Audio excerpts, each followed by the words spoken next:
So, good evening, all of you. Good evening, sir. Good evening, sir. Good evening, good evening. So, how are you all? Fine. Sir. Fine. Good, good. So, do you have any doubt from last lecture? जीरे का packet कितने का आता है? Please mute yourself. 10-20 रुपए. Please mute yourself. So, now there are few topics left that is the part of the basic concepts and definition. This preliminary part. So, next is heat. So, you know about heat. What is heat? So, you have feeling of heat that let's say in winter season, if you sit near some hot object, like if you have a room heater, what will happen? Its heat will warm you up. Yes or no? Yes, sir. And if let's say in summer season, if you hold some snowballs, what will happen? Heat will flow from your hand to snowball and you will feel cold. Is it clear? So that feeling you have, so that it means heat flows from hot object to cold object spontaneously. Yes or no? For example, when you have a room heater, that is hot object, your hand is cold with respect to that. So there will be flow of heat from room heater to your hand and your hand will be warmed up. Similarly, when you are taking a snowballs, now snowball is cold, your hand is warm. So what will happen? Heat will flow from your hand to snowball and you will feel cold. So it's a spontaneous flow of heat. That is from hot object to cold object. So you can think of heat as some form of energy that flows from hot object to cold object spontaneously. By definition, we define heat as heat is energy in transit. This word is very important. Heat is energy in transit. Means you cannot say that certain object has or an object have certain quantity of heat. It will not hold heat, or so it is meaningless when you are saying that an object contains certain quantity of heat. It makes sense only when energy in transit. Is it clear? So let's define the heat. Let's define the heat.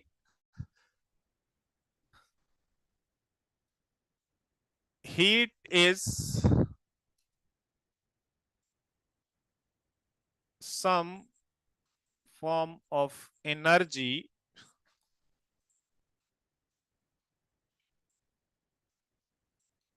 that flows from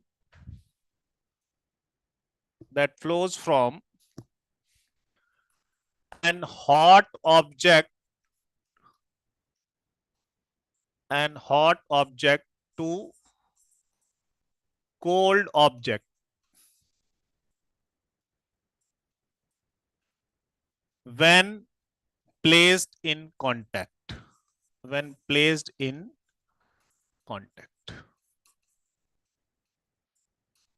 So heat will always flow from hot object to cold object spontaneously.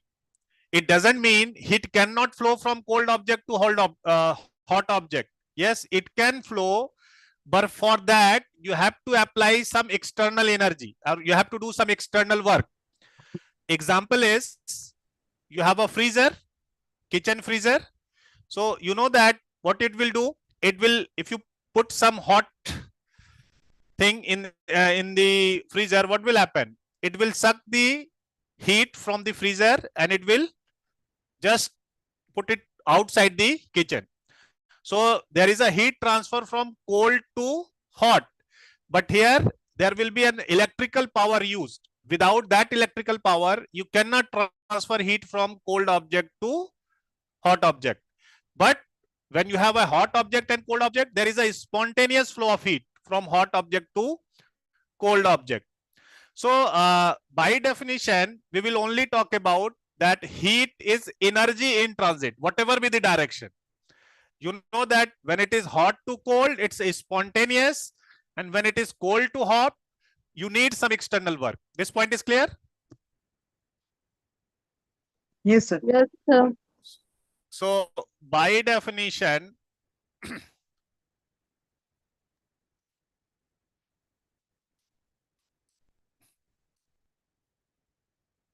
I will define heat is energy in transit. Energy in transit.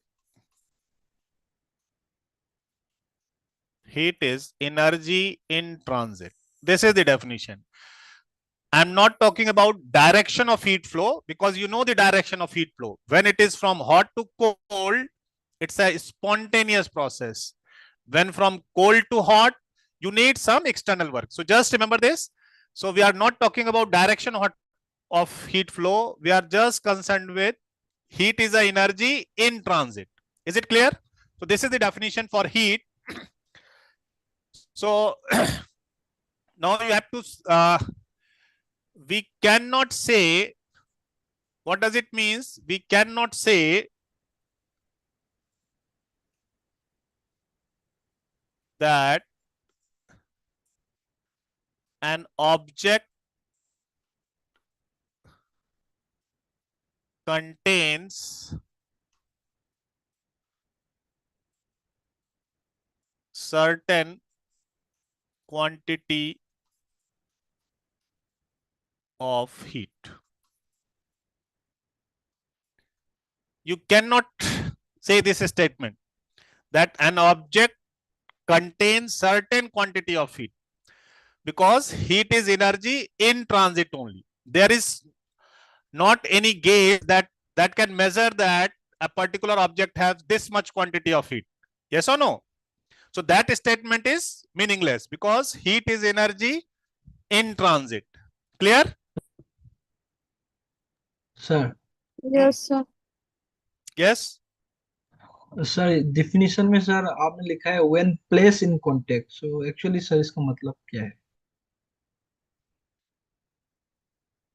Let's say when you have place in contact means, if you have, I will discuss it. You have one hot object, let's say T1. There is another hot object. There is another, and T1 is greater than T2. So this is enclosed. This is one object that is enclosed in this. And let's say it is isolated from this. This is isolated from this. Clear? But when you make a contact, then what will happen? Heat will flow from higher object to this object, from higher temperature to lower temperature. Is it clear? Means when I am saying object, so they are isolated object. One object is isolated, another object is isolated. They cannot exchange heat due to environment, because they are isolated from the environment. But if you can connect them, if there is a conduction with this, then there will be heat flow from hot object to cold object. So I am giving you this definition. Even if this is not isolated, even then there will be heat flow from hot object to cold object. So in this situation, I am taking these objects are isolated from the surrounding. Yes or no? But if they are not isolated, even then, for example, if you have a one particular object or gas and they are at different temperature, let's say on one side you have higher temperature, on another side lower temperature, even then there will be flow of heat from higher temperature to lower temperature. Is it clear? So in this case, I am assuming this object is isolated. So when you connect them, then there will be heat flow. Clear? Okay, sir. Sir, a So- heated object will emit radiation. Then can we call that radiation heat? Yes. A heated object will emit radiation, right? So can we radiation call is that- different thing, no? Yes. You can, there may be radiation, there may be thermal conduction also, there may be convection also. So I am defining heat only. What is heat? Whether it is a thermal conductivity, or there is a convection, or there is a radiation. Heat is a some sort of energy So that is energy in transit. Clear? Yes. Heat can flow through convection, through conduction, and through radiation also. ठीक है? Is it clear? Yes. Yes, sir. So now, as I have told you that you can heat something, or if you are just near an hot object. For example, if you place your hands near a room heater in a winter season, your hand will be warmed up. But you can warm your hand also by rubbing your hands. Yes or no? Temperature will increase. So it's not that you can heat something just by putting some heat. By doing work also, you can increase the temperature of some object. But the final, there will be no difference in hand whether you are hitting it with some hot object or by rubbing it. Means by doing work also you can increase the temperature of some object. Is it clear? So heat can be converted into work. We will discuss it. And work can be also converted in heat. Yes or no?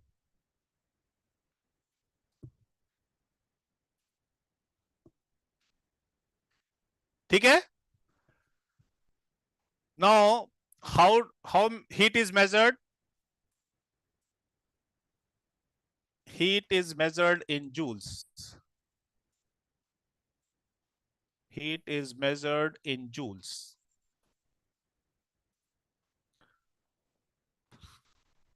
What is rate of heating?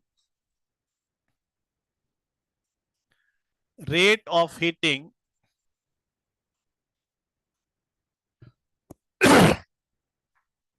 has unit of watt. Rate of heating means heat per unit time. This unit is watt. So 1 watt is means 1 watt is joule per second. Joule per second. For example, let's see a 1 kilowatt heater is switched on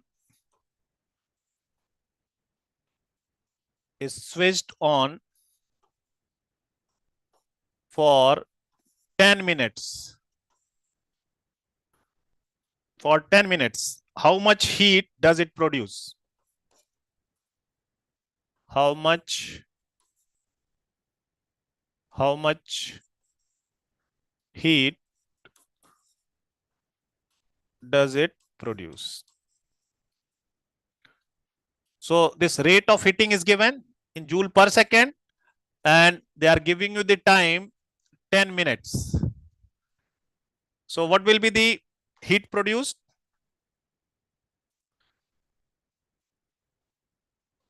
This will be given by, so 1 minute is, this is 1 kilowatt into 10 minute into 60 second. So this will be what? 600 kilojoules. This much heat will be produced. Is it clear? Yes, sir. So I have just given you the definition of heat. Now we will talk about what is heat capacity. What is heat capacity? As I have told you that an object cannot contain certain quantity of heat, but we are defining heat capacity. So heat, when I'm saying heat capacity, it doesn't mean an object have capacity to hold heat. So don't confuse with name. Heat capacity means what is the amount of heat required to raise the temperature of an object, let's say by 1 degree, or by an amount, or by temperature dt. ठीक है? So don't confuse with heat capacity, that an object have capacity to hold heat. No, that statement is meaningless. Heat capacity means what is the heat required to raise the temperature of an object by, let's say, dt. Clear? So now we will define the heat capacity.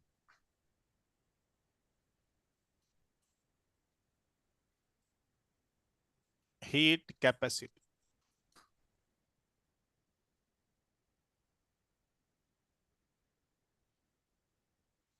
Heat capacity, C. So how we will define? So this will give you how much heat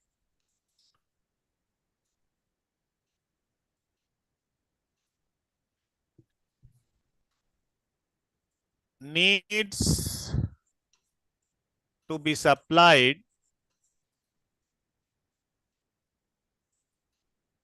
how much heat needs to be supplied to an object, to an object to raise its temperature, to raise its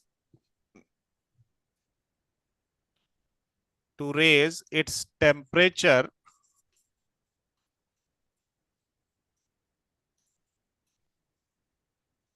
by small amount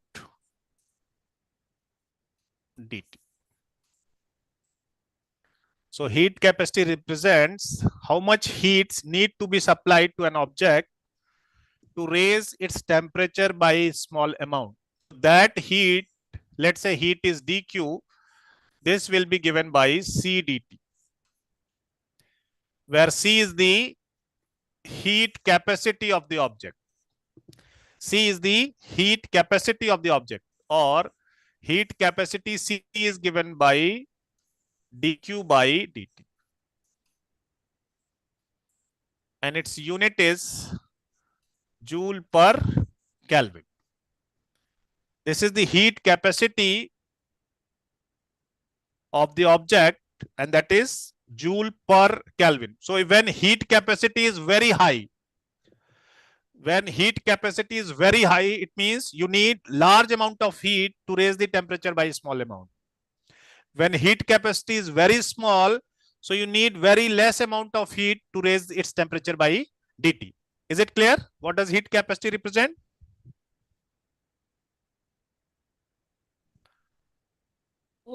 Yes, sir. Now, so this is the heat capacity. We can represent heat capacity as per unit volume or per unit mole also. So you have heat capacity per unit volume, or we have heat capacity per mole. So we will always specify whether it is heat capacity or heat capacity per unit volume or heat capacity per mole.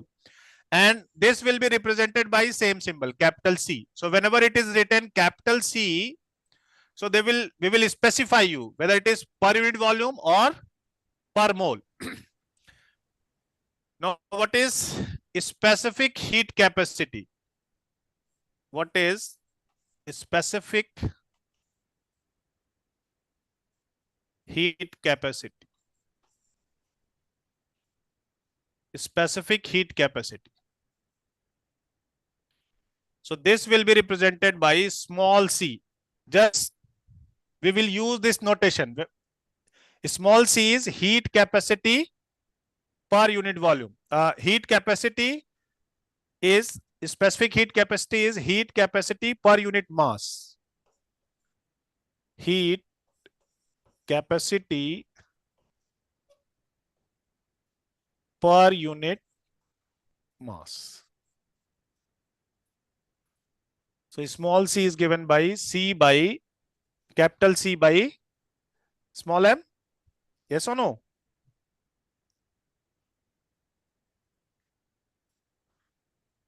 So this is heat capacity per unit mass. We call it as specific heat capacity. Is it clear? Yes, sir.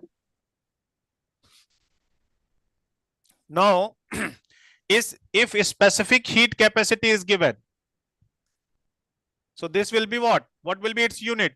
Joule per Kelvin per kg.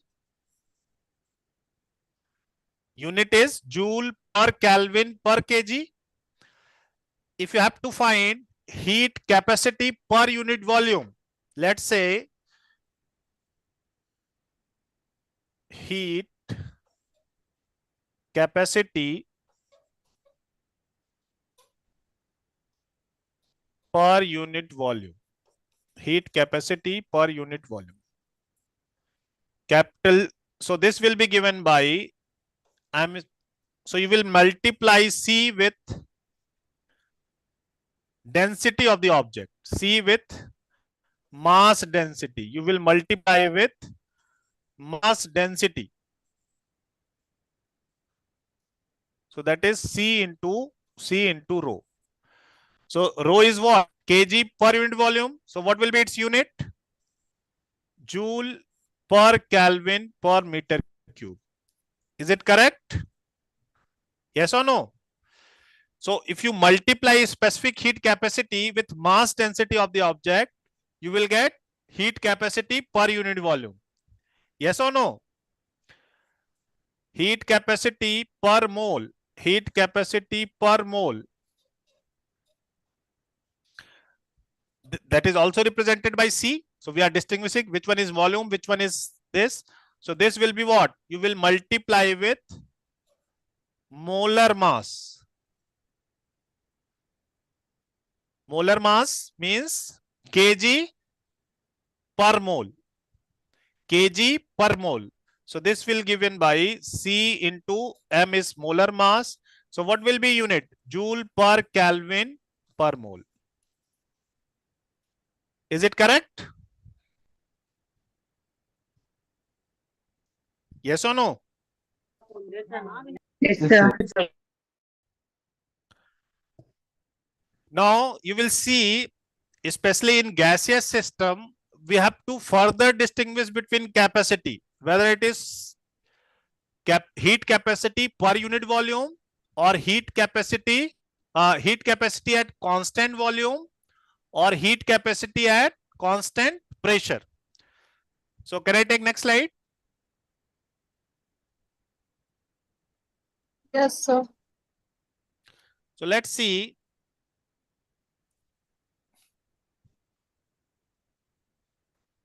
So heat capacity. Sir, please show the last slide. Okay, check it. Thank you, sir. So we will see heat capacity at constant volume. Constant volume. So this will be given by capital CV. This is heat capacity at constant volume. Now we have heat capacity at constant pressure. So this is given by CP. So there are two ways of heating a gas. So we have two methods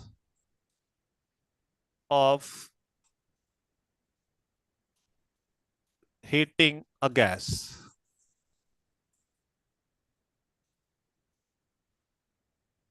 So one is at constant volume and second is at constant pressure. ठीक है? So let's see. In first case, gas is enclosed in a container, so its volume is fixed, and this is isolated.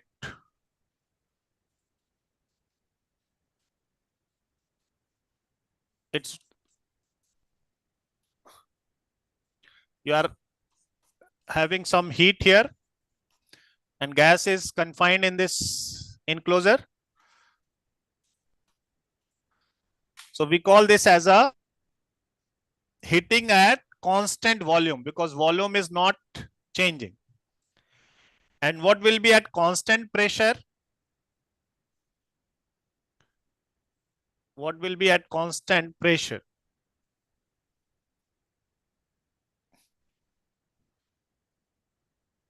So you have a cylinder fitted with piston.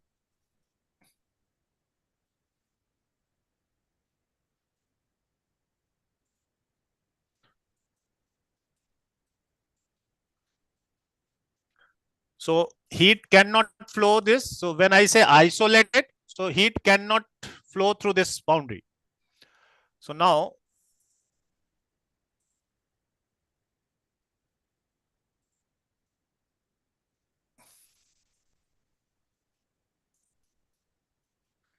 so gas is enclosed here, and you are hitting below.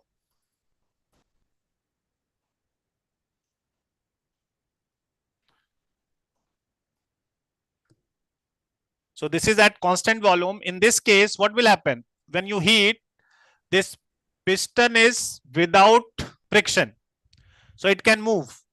So what will happen? It will increase the volume to maintain the pressure. Okay? So this is at constant volume and this is at constant pressure. Yes or no? Because volume will increase, piston will move up, so volume will increase and pressure remains constant. So in this situation, we have to define what is the heat capacity at constant volume, and this is heat capacity at constant pressure.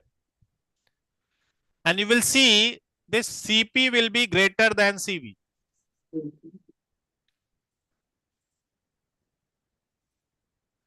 Heat capacity at constant pressure will be always greater than heat capacity at constant volume.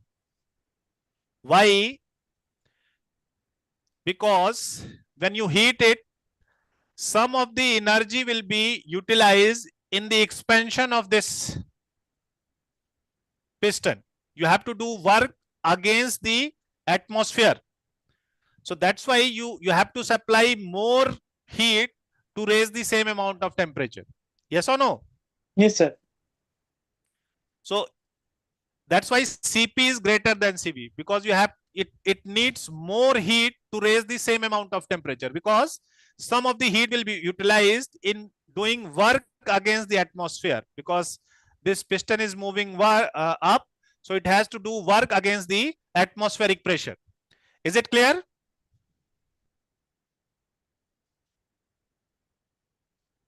Yes or no?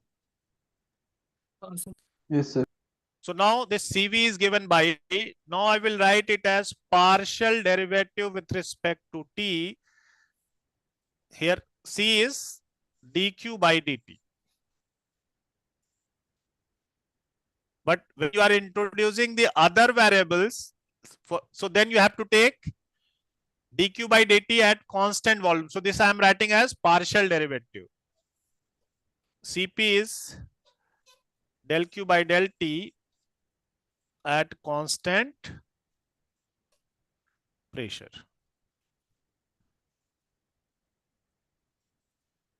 Is it clear?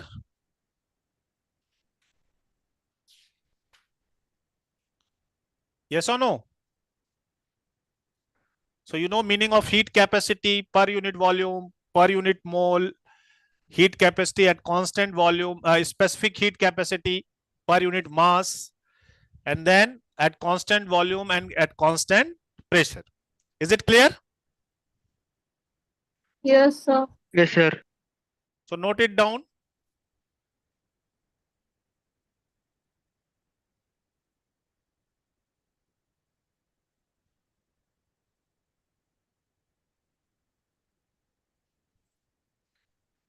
Q is Let's take one internal energy. Yes, Q is internal energy. I am defining in terms of heat. I will talk about internal energy. I am just defining in terms of heat. When we will discuss the first law of thermodynamics, we will talk about internal energy and work. I am just defining how you will define the heat capacity. Okay? When we will write the first law of thermodynamics, then we will relate with internal energy. Okay, sir. So let's take one example. Take an example here. Heat capacity of 0.125 kg of water is measured to be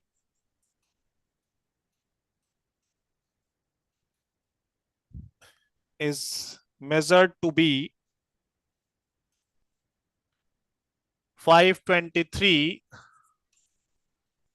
joule per Kelvin at room temperature.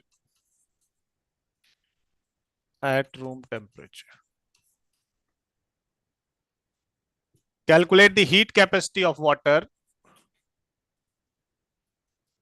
Calculate the heat capacity of the water A per unit mass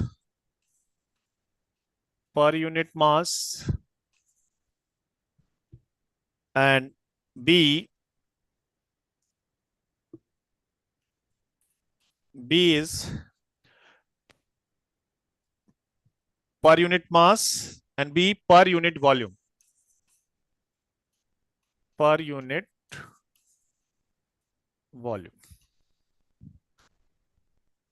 And C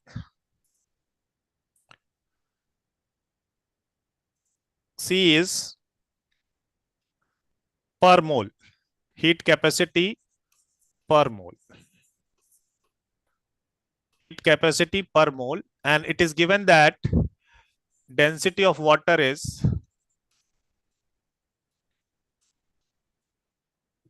1000 kg per meter cube. ठीक है? Try to calculate it.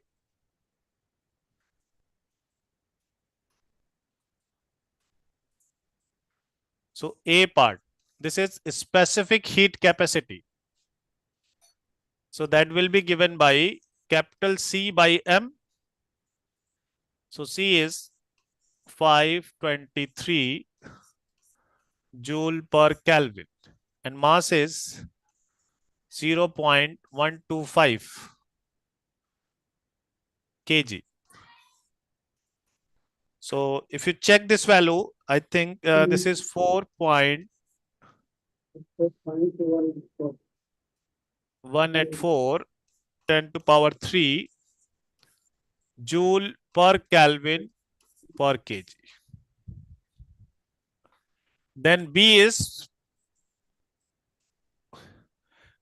per unit volume. So per unit volume, you have to multiply C with rho density, mass density. Yes or no? So this will give you, if you multiply 4.184 10 to power 23 into 1000.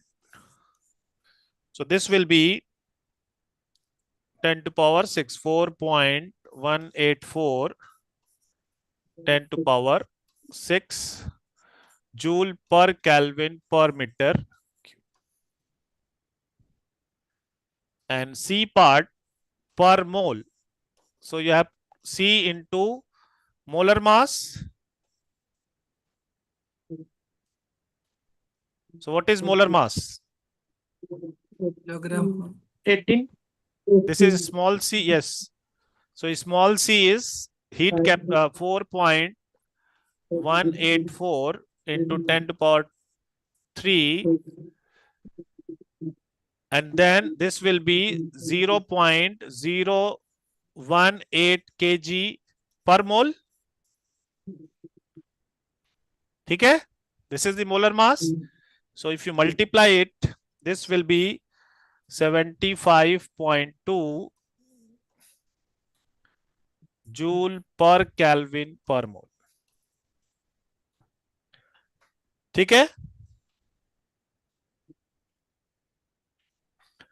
is it clear?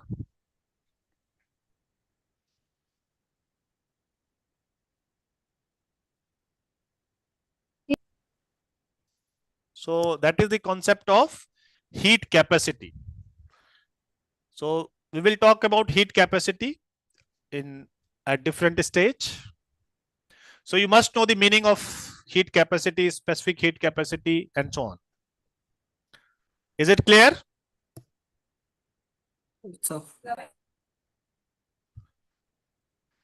Now we will talk about what do you mean by, Sir, can you show previous slide? yes.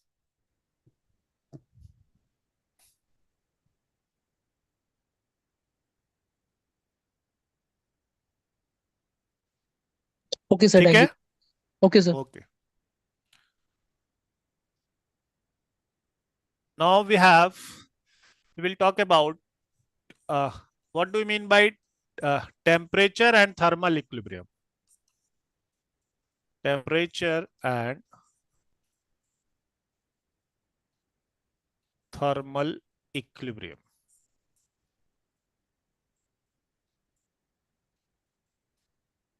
Temperature and thermal equilibrium.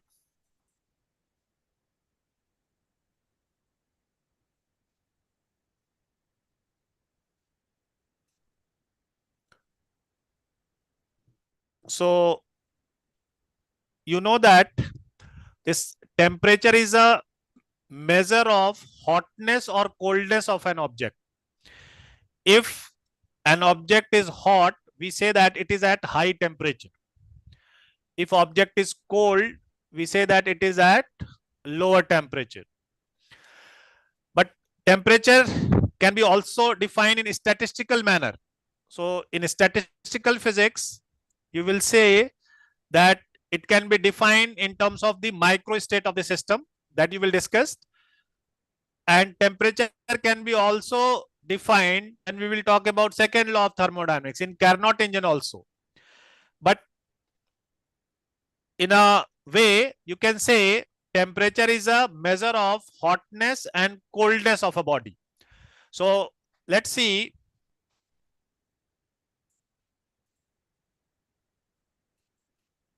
Temperature is a measure of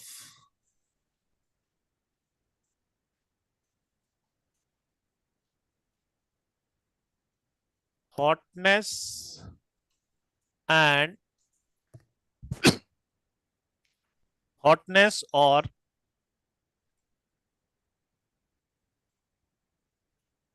coldness of an object.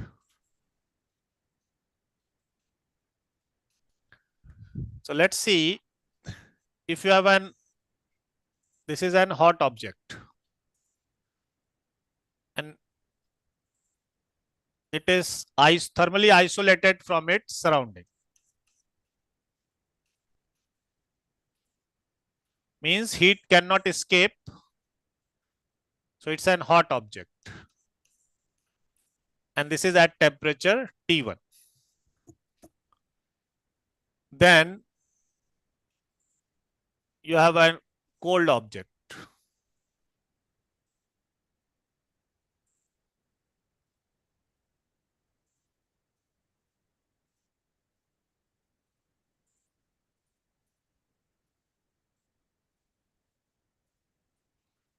So this is the cold object.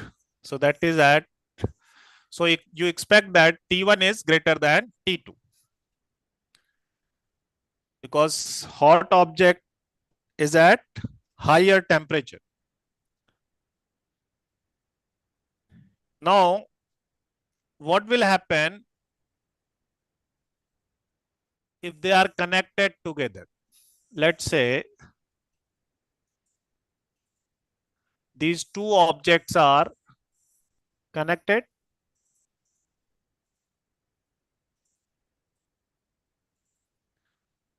So heat can flow through this contact.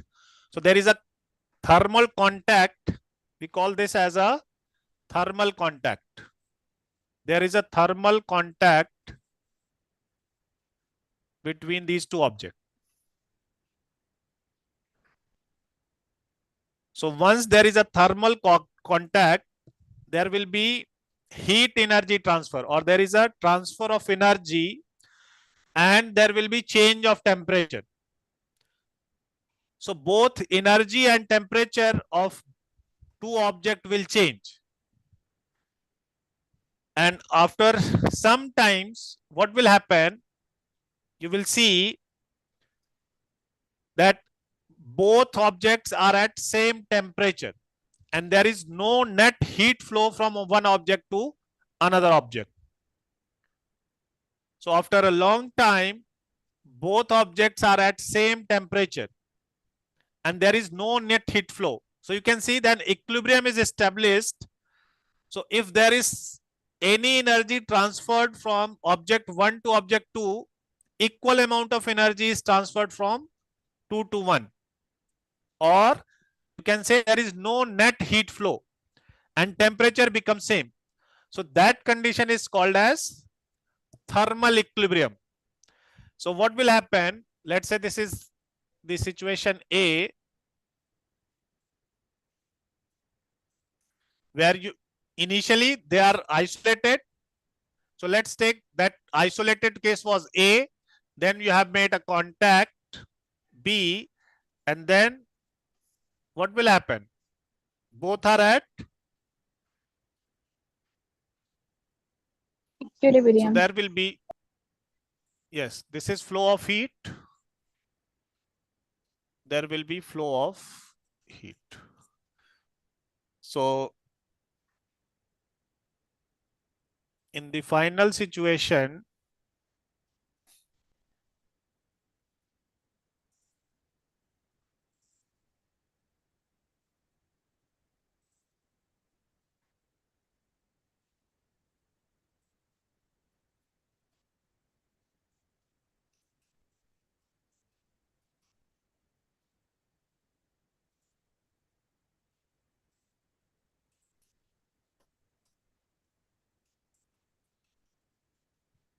and when thermal contact has been established, after a long time,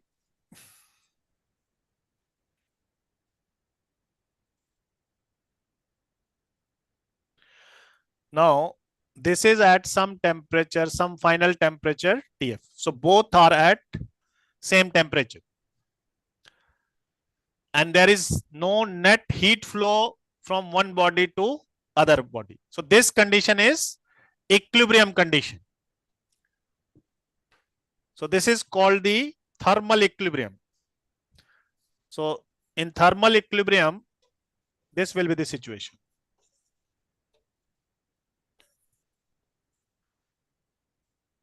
So we say that macroscopic properties will not change with time. Once the thermal equilibrium has been established, their macroscopic properties will not change with time.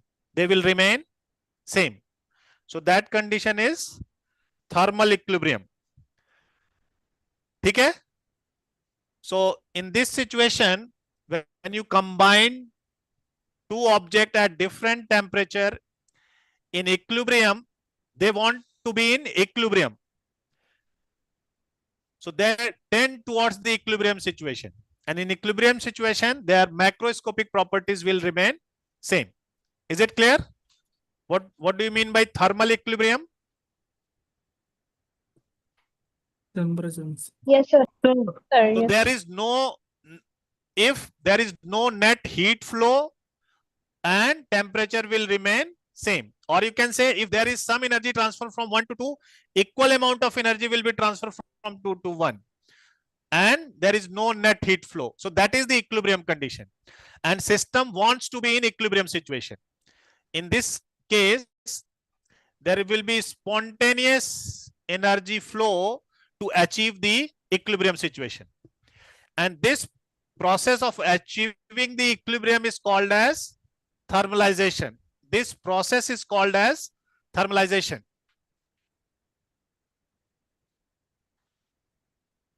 This process is called as thermalization. Process of achieving the thermal equilibrium is called as thermalization. Is it clear?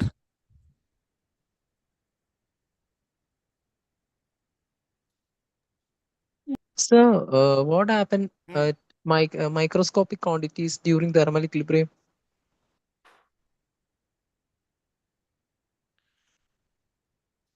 No, if you want to see in terms of statistical manner, then each system, let's say it has some energy E1, so there are large number of microstates. There are large number of microstate corresponding to particular energy of each system. We will, let's see, you will see this particular situation in statistical mechanics. Let's say this system has some energy E1 and this has some have energy E2. So their omega 1 E1 or omega E1 is, this is omega 1 E1 is the number of microstate. So this system has large number of microstates. So omega E, I am talking about number of microstates.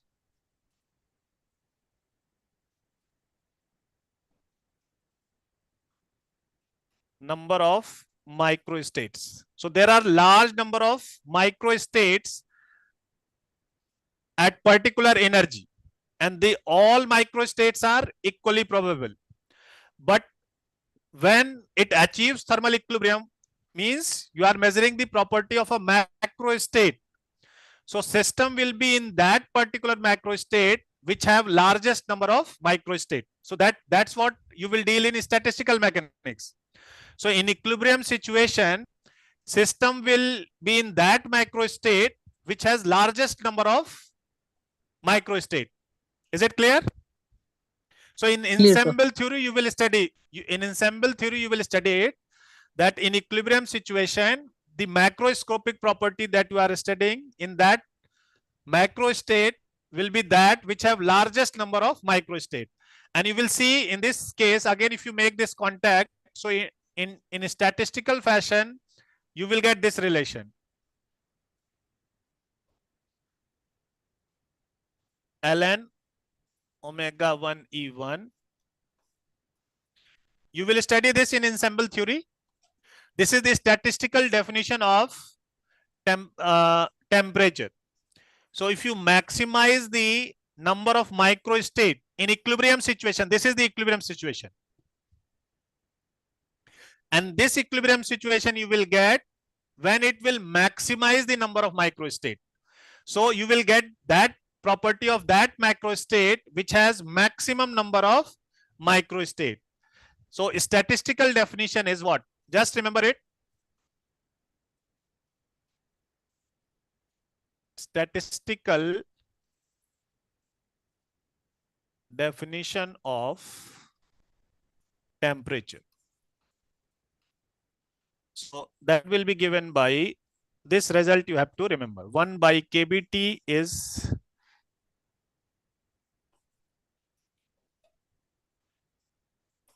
ln omega. This is the statistical definition of temperature, and you will study it in ensemble theory. Is it clear? Clear, sir. Thank you. Similarly, you will also see when we will talk about Carnot engine, we will also define temperature in terms of Q1 Q2 by Q1 by Q2 is T1 by T2. So when we talk about second law of thermodynamics, Carnot engine, in that situation temperature will be defined like this. Q1 by Q2 is T1 by T2. So that we will discuss. There is a statistical definition of temperature. We will also define in Carnot. When we will discuss the Carnot cycle, temperature will be defined from this particular relation. Now here I have just told you that when a system, an object is at hot or cold, then hot object has more temperature than cold object. And what will happen in thermal equilibrium? Their energy will remain there will be no heat flow from one system to other system, and their temperature will also remain same. So that is the meaning of thermal equilibrium, and you will study it in statistical fashion also in terms of micro state. Is it clear? Yes, sir.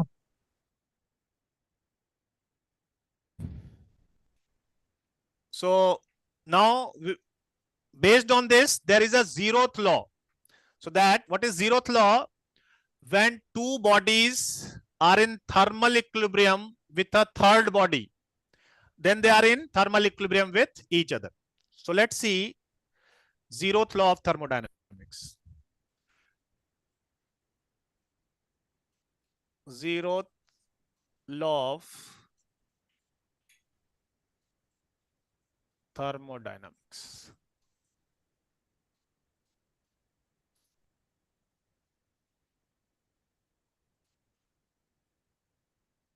When two objects are in thermal equilibrium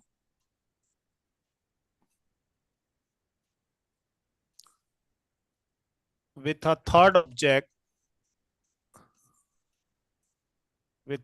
object separately, then they are in thermal equilibrium with each other. Thermal equilibrium with each other. Okay, so let's see when A is in thermal equilibrium with B or C.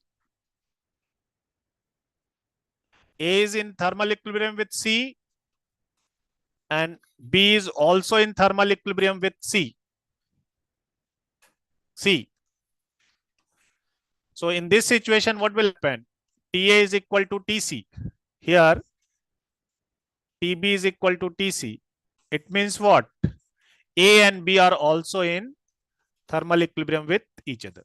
So A and B are also in thermal equilibrium with each other. So that is the zeroth law of thermodynamics. Is it clear?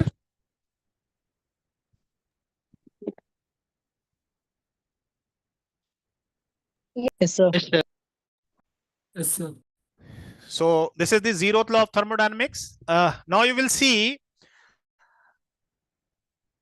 when we will talk about kinetic theory of gases. So you will see one particular atom is like a small system, and that is interacting with all other molecules. So all other molecules is like a large reservoir, and each molecule follows the Boltzmann distribution. So I will just introduce what is Boltzmann distribution, and detailed derivation you will see in statistical mechanics part. But here we will just introduce the Boltzmann distribution because we have to use it in kinetic theory of gases. So that is the based on the probability distribution of energy. So let's see what is the Boltzmann distribution.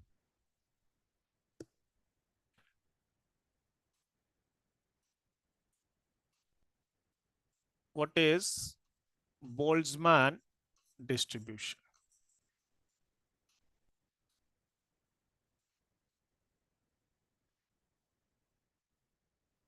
Boltzmann distribution. Now, in this situation, you will see this will be like a canonical ensemble, where system you will, in ensemble theory you will talk about micro canonical ensemble, canonical ensemble, grand canonical ensemble. So in canonical ensemble, two system can exchange energy. So here I am taking one system as a large reservoir. Large reservoir. This is at temperature T. So when I say large reservoir, I am assuming its heat capacity is infinite. I am assuming heat capacity is infinite. What does it means? So even if you give some energy to this, its temperature will not change. Or if you take some energy from it, its temperature will not change. So that is meaning of infinite heat capacity. Yes or no? And let's say this energy is, I'm taking E minus epsilon. And let's say its number of microstate E minus epsilon will be very large. This is the number of microstate corresponding to this particular energy. So number of microstate, because it's a large reservoir, its capacity is very heat capacity is infinite. So for this particular energy, number of microstate will be very large. And now we are considering a small system. This is a small system.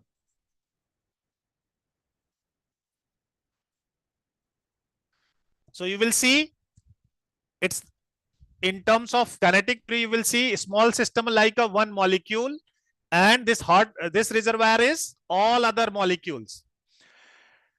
And if there is you make a contact between this, and I'm assuming there is only one microstate here. For this system, I'm taking omega to be 1. Number of microstate for a small system is 1. So what will happen when you make a contact, and total energy of this will be this plus this energy, total energy is E. Total energy is not changing. Total energy is E. Means this plus this energy is E. So when you make a thermal contact, what will happen? In thermal equilibrium, the temperature of this small system will also become T. Yes or no? Yes, sir. So although in thermal equilibrium, their temperature becomes same, but their energy can vary. So that this plus this energy is E, means epsilon may be small, epsilon may be large, even at same temperature.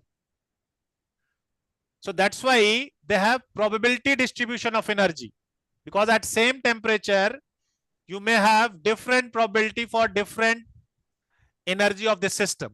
So that is called as the Boltzmann distribution. Okay? Sir, So let E us is the see. total. Yes. E is the total energy, but epsilon is Epsilon this energy plus this energy is the total energy, and epsilon is the energy of one particular microstate of the system. So there may be each microstate have energy epsilon. Yes or no? But this epsilon can vary. Means epsilon, when epsilon is small, let's say if this is 1 unit, so this will be E minus 1 unit. If this will be 2 unit, this will be E minus 2 unit. If this is 3 unit, E minus 3 unit. But this plus this energy is constant. So there is a probability distribution. Means at same temperature, probability of having different energy is different. That is the meaning of probability distribution. Is it clear?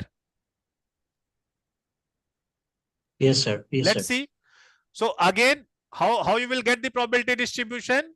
You will see this overall system will be in that particular macrostate that will maximize the number of microstates. Same concept you have to use, and detailed derivation you will see in statistical mechanics part.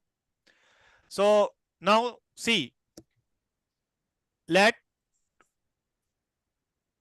probability, now you can see the probability P epsilon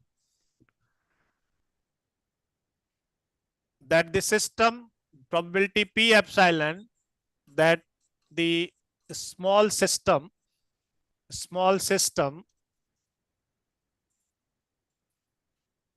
has energy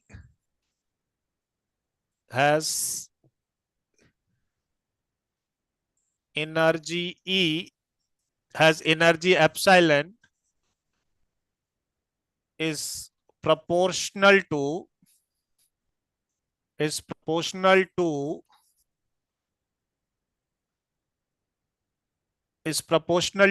what? P epsilon is proportional to number of microstate in the large reservoir in multiplied by the number of microstate in this. So this probability epsilon is proportional to this. Now you will see when you maximize the number of microstate, so system will be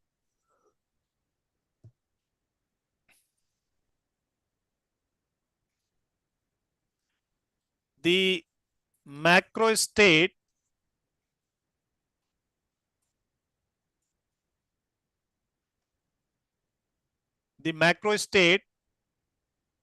has maximum number of microstate. So it will be in that macrostate that has maximum number of microstate. So if you use, we will derive this condition by taking that it is in that microstate that has maximum number of microstate. So in that situation, P epsilon will be given by exponential minus epsilon by kBt. I am not deriving it. I am just giving you this particular result. And this exponential minus epsilon by, this is called as the probability distribution, Boltzmann distribution, and this is the Boltzmann factor. This is the Boltzmann factor.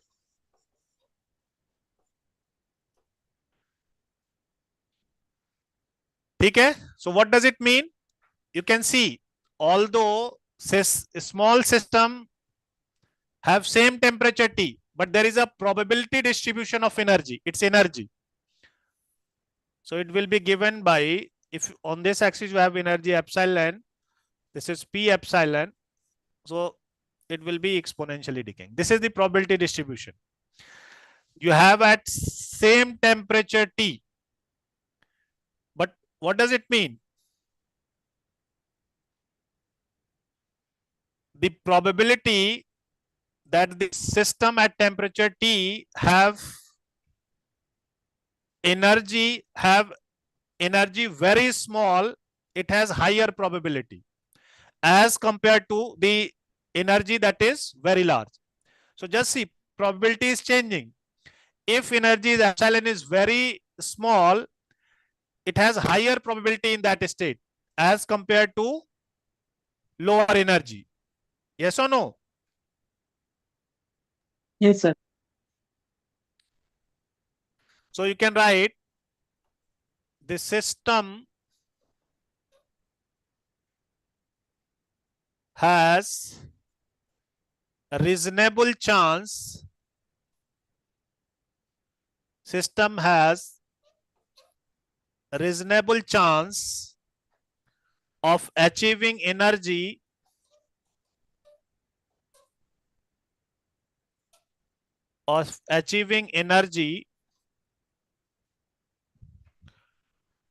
epsilon which is far less than kBt.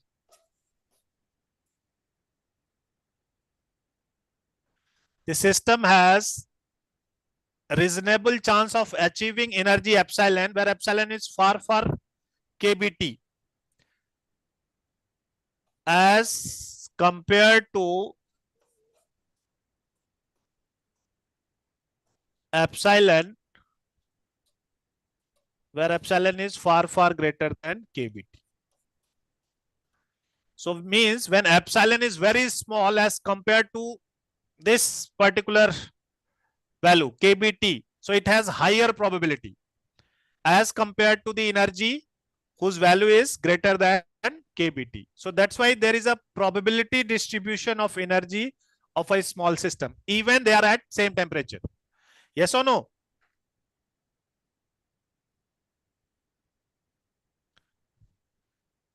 Now, if you have some, this is at temperature T1, but if you have some higher temperature T2, you will see if T2 is greater than T1. So if you increase the temperature, even at that energy, probability will decrease. So there will, if you have energy, if you are comparing at two different temperature, this probability distribution. If you are increasing the temperature at lower energy, temperature will, at lower temperature, probability will decrease. Yes or no? When temperature is lower and lower, there will be higher probability of achieving zero energy. But if you are increasing the temperature, this probability in lower energy state will decreasing. So that is the probability distribution for a small system. And a particular atom or molecule will behave like this particular Boltzmann distribution of energy. Is it clear? Yes, sir. Yes, sir. So I have just introduced it. I am not deriving the Boltzmann distribution because you in canonical ensemble you have to treat it and you will derive this particular relation. And based on this, you will, if you will see, you will normalize it, you will get the concept of partition function. This divided by Z. Z is the partition function. So that you will study because we have to use in kinetic theory of gases. Based on this probability distribution, we will derive the Maxwell Boltzmann speed distribution and velocity distribution. That's why I have introduced this particular thing. Is it clear? So in Yes, sir. first two lecture, these first two lectures are introductory lecture. Preliminary things I have discussed, basic concepts and definition. Now your main lectures will start from next lecture, where we will start with kinetic theory of gases. So these are just the basic things. Is it clear? Yes, sir. Yes, sir. And Sir. I have shared with you detailed file for this particular topic, so you can go through it. Everything is written, just go through it. Clear? Okay, Yes, sir. Okay, So sir. time is over, so we will meet you in next lecture. Yes, sir. Okay, sir. Thank you, sir. Okay. Thank you, sir. Thank you, sir. everyone. Thank you, Thank sir. you. Thank you. Thank you, sir.